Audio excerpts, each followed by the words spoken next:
Hello friend, today our topic is how to convert number 1000 to 1k format or 1 million or 1 billion format. So we will write here an example of 1000, 1 million and 1 billion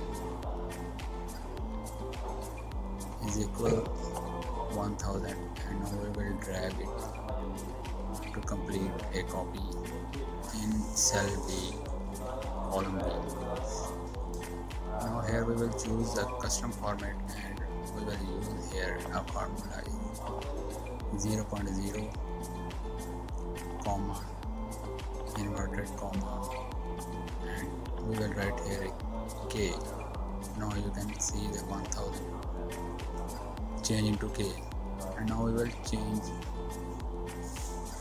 in million 0.0 double comma inverted comma m or inverted comma and okay.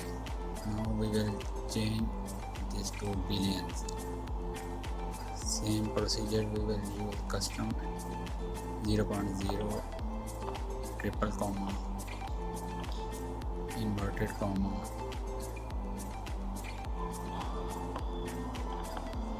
and we will write here b inverted comma close.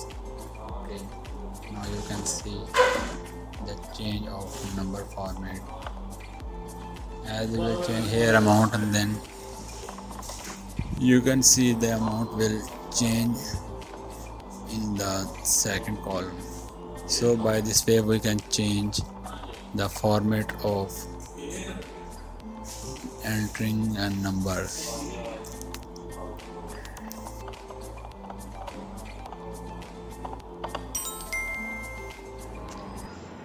So please subscribe the channel and share the video. Thanks again.